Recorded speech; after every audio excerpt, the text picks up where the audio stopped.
कई बार दिल ये सोच के सहम जाता है कि लोग कितने निर्दयी और स्वार्थी होते हैं। कोई मर भी रहा हो तो भी उनको फर्क नहीं पड़ता। एक मासूम बच्चा जिस पे कुदरत ने भी अपना रहम नहीं दिखाया और हालात ने बना दिया उसे एक भयंकर पिशाच। ऐसा ही कुछ देखने को मिलेगा आपको आज की इस कहानी में। तो शुरू करें? पर एक सेकंड, चैनल पे नए हो और अभी तक सब्सक्राइब तक नहीं किया, एक सेकंड लगेगा यार, सब्सक्राइब कर लो। एक फैमिली मेंबर और बढ़ जाएगा हमारी इस प्राइम टून हॉरर फैमिली में। हॉरर स्टोरी अच्छी लगती है ना आपको? बहुत सही जगह पे आए हो आप। हमारी हॉरर स्टोरी में भूत, प्रेत, डायन, चुड़ैल का ऐसा डेडली कॉम्बिनेशन मिलेगा आपको कि आपके रोंगटे खड़े हो जाने की गारंटी पक्की। कहानी कैसी लगी कमेंट सेशन में प्लीज बताना जरूर, और आपकी लाइफ से जुड़ा कोई रियल एक्सपीरियंस हो तो हमें जरूर भेजना, बनाएंगे उसके ऊपर भी एक हॉरर स्टोरी। सबसे पहले चैनल का इंट्रो, उसके बाद शुरू करते हैं आज की कहानी।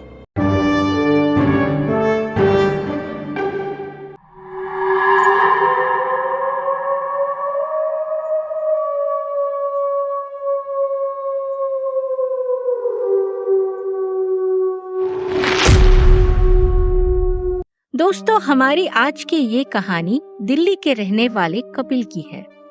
कपिल एक मार्केटिंग कंपनी में काम करता है। अक्सर कपिल को कंपनी के काम के सिलसिले में देश भर की अलग अलग जगह पर जाना होता है।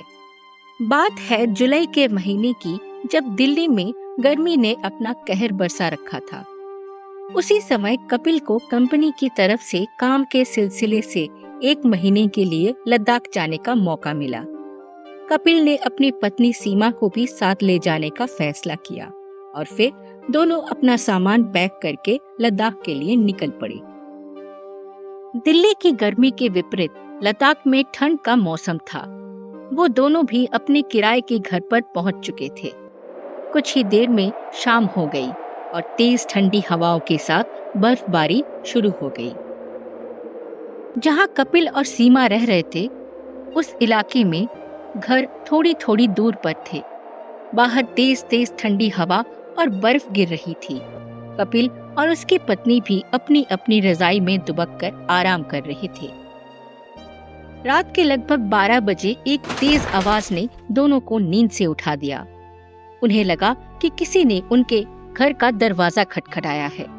फिर उन्होंने सोचा कि शायद तेज हवा की वजह से ऐसा हो रहा है, इसीलिए उन्होंने उसको अनदेखा कर दिया और फिर से सो गए। अगली सुबह कपिल अपनी पत्नी को घर पर अकेला छोड़कर अपने मार्केटिंग के काम के लिए निकल पड़ा। कपिल के जाने के बाद सीमा घर में अकेले बैठे बैठे बोर हो रही थी। तभी उसने सोचा कि चलो क्यों न बाहर जाकर इस नई जगह का आनंद लिया जाए।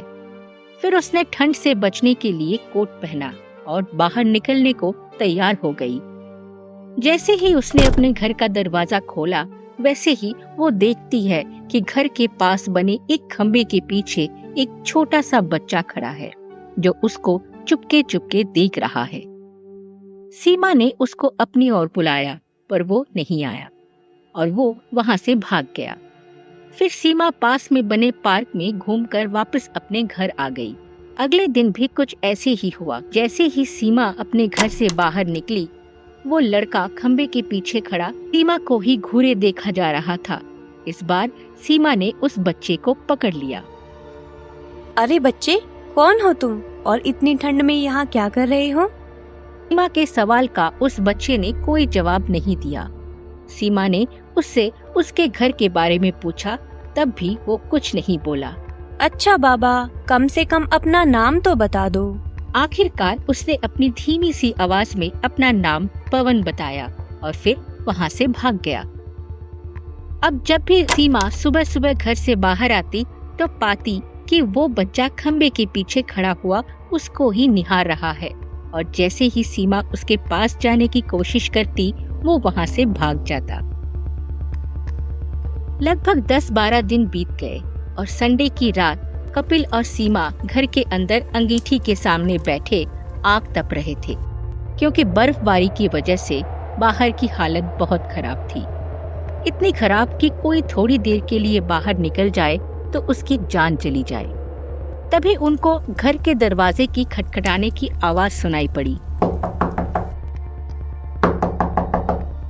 लेकिन दोनों को लगा शायद हवा की वजह से ऐसा हो रहा हो। तभी फिर से किसी ने दरवाजा खटखटाया। इस बार खटखटाने की आवाज साफ आ रही थी।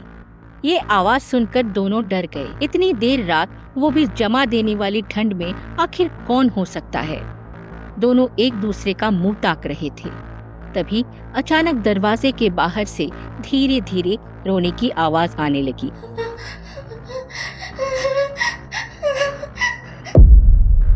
अरे इतनी रात गए, कौन है बाहर? कुछ देर तक कोई आवाज नहीं आई। फिर एक धीमी सी आवाज आई।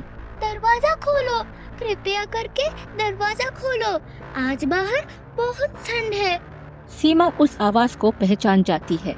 उसको लग रहा था कि ये आवाज उसी बच्चे की है जो रोज घर के बाहर खड़ा रहता है। और वो उस बच्चे को घर के अंदर लाने के लिए जैसे ही दरवाजे की तरफ बढ़ने लगी, तभी उनके घर के फोन की घंटी बजी।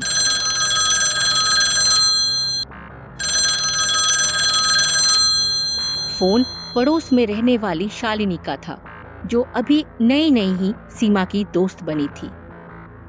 हेलो शालिनी बहन। हेलो सीमा, मैं आपको एक बात बताना भूल गई थी कि अगर रात के समय कोई भी आपके घर का दरवाजा खटखटाए तो आप दरवाजा बिल्कुल मत खोलना। लेकिन शालिनी बहन, अभी मेरे घर के बाहर एक बच्चे के रोने की आवाज आ रही है जो दरवाजा खोलने को कह रहा है। नहीं नहीं, आप बिल्कुल मत खोलना। वो एक भूतिया आत्मा है। यहाँ जब जब तेज आंधी और बर्फ पड़ती है तो वो तब तब सबके घर के बाहर जाता है और दरवाजा खोलने को कहता है। वो ठंड का बहाना बनाता है और दरवाजा खुलवाने की कोशिश करता है। अगर कोई गलती से भी दरवाजा खोल देता है तो उस घर के लोगों की लाश अगले दिन बर्फ में दबी हुई मिलती है। ये सुनते ही सीमा के पैरों के नीचे से जमीन खिसक गई और इतनी कड़ाके की ठंड में भी डर के मारे उसके पसीने छूट गए। पूरी रात उनके घर का दरवाजा वो आत्मा खटखटाती रही। दरवाजा खोलो। लेकिन कपिल और सीमा ने दरवाजा नहीं खोला। दोनों ने जैसे तैसे करके वो रात गुजारी और अगले दिन सुबह होते ही वो दोनों भागकर पड़ोसी के घर गए और पूरे मामले के बारे में पूछा। तब शालिनी ने बताया कि कई साल पहले इस गांव में एक परिवार रहता था, लेकिन एक रात ज्यादा बारिश की वजह से पहाड़ से कुछ बड़े पत्थर उनके घर के ऊपर आ गिरे, जिसकी वजह से उस परिवार के सभी लोग मर गए। बस एक बच्चा बच गया था। वो एकदम अनाथ और बेसहारा था। वो दूसरों के घर जा जाकर खाना मांगता और अपना जीवन जीता। एक रात शाम होते होते तेज ठंडी हवाओं के साथ बर्फबारी शुरू हो गई। वो बच्चा ठंड से बचने के लिए गांव के लोगों के घर के बाहर दरवाजा खटखटाकर घर के अंदर आने को गुहार लगा रहा था, पर किसी ने उसकी गुहार नहीं सुनी। ठंड की वजह से सब अपने अपने घरों में दुबके हुए थे। अगले दिन सुबह होने पर उस बच्चे की लाश बर्फ में अकड़ी हुई मिली। बच्चा पूरी रात ठंड से तड़प तड़प कर मरा था, तो उसकी आत्मा को शांति नहीं मिली।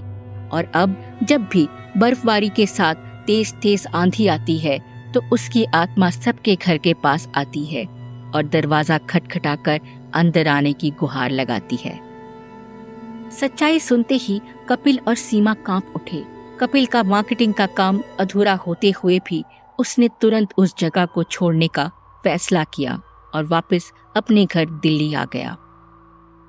सालों बीत गए, लेकिन सीमा आज उस आवाज को नहीं भूल पाई। दरवाजा खोलो, बाहर बहुत ठंड है। दरवाजा खोलो, बाहर बहुत ठंड है।